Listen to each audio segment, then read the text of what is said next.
السلام عليكم ورحمة الله وبركاته. بسم الله الرحمن الرحيم. الحمد لله رب العالمين والصلاة والسلام على نبينا Muhammad wa ala alihi wa sahbihi ajma'in. Alors, ici à Quba, j'ai remarqué qu'il y a un endroit, ou bien un indice, enfin un signe qui intrigue beaucoup de personnes. C'est les deux petites taches qui sont au-dessus de la coupole, qui est située derrière le mihrab. Donc le mihrab qui se trouve ici. Si vous regardez un petit peu en haut, vous allez voir deux taches noires. Deux taches noires. Hein, on entend beaucoup parler dans les réseaux, parce que les gens sont agroupés justement. Vous les voyez là. Voilà. Vous voyez cette tache noire, c'est l'endroit où apparemment, enfin c'est des rumeurs, plus qu'autre chose. Alors attendez, je recadre. Voilà. Donc des rumeurs plus qu'autre chose qui dirait que c'est ici que la chaleur s'est arrêtée.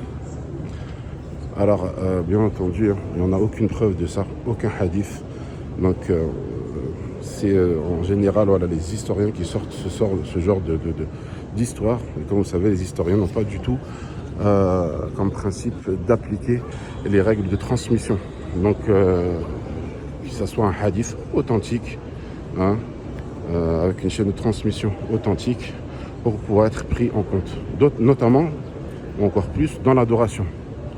L'adoration, donc, comme vous le savez, est légiférée par des textes tawqifiyya, c'est-à-dire que pour avoir une bonne intention, il nous faut avoir un texte, une guidée, un suivi du prophète sallallahu alayhi wa sallam, avec une prescription et une adoration bien spécifique, pour espérer une récompense. Et à côté de ça, la sincérité. Donc un acte sincère sans texte, c'est pas une adoration. Un acte basé sur le texte sans sincérité, ça aussi ça rentre dans l'ostentation. Un acte sincère sans texte, c'est de l'égarement. Donc on chemine vers autre chose qu'Allah Azza wa Jal nous a ordonné de suivre la voie droite, la voie du prophète sallallahu alayhi wa sallam, qui nous a été révélée, et des compagnons autour de lui. Donc c'est vraiment important en ce qui concerne l'adoration. Tout ça pour vous dire que de toutes les manières, que ce soit ici ou, et ça c'est l'avis le plus authentique, ou au Masjid Nabawi, où se serait assise la chamelle, il n'y a aucune prescription, aucune indication en ce qui concerne une adoration spécifique par rapport à cet endroit-là.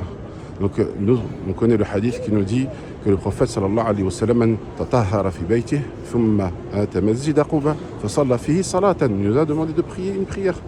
Donc n'importe quelle prière, fa kana lahu ka ajri umrah, c'est la récompense d'une umrah. Donc que ça soit ici ou pas, ça n'a aucune importance, ce n'est pas lié à l'adoration. Et en plus de ça, comme je vous ai dit, tout ce qui est raconté, tout ce qui est dit en général, ça vient d'historiens, donc ce ne sont pas du tout des personnes qui travaillent le hadith, qui travaillent l'authentification des hadiths, et de toutes les manières, ça n'a aucune conséquence dans l'adoration. C'est ce que vous êtes venus chercher ici à Médine. Votre intention, comme il a dit, le texte qui vous amène ici à Médine, c'est vraiment le Masjid Nabawi. Donc après, par conséquent, parce que vous êtes sur place, vous avez la possibilité de venir ici à Quba, parce qu'on a aussi ce hadith authentique. Mais l'intention qu'on doit avoir quand on vient ici à Médine, et c'est sur ça qu'on doit se concentrer, c'est le Masjid al-Nabawi et la récompense de 1000 prières que vous avez en priant dans cette mosquée-là.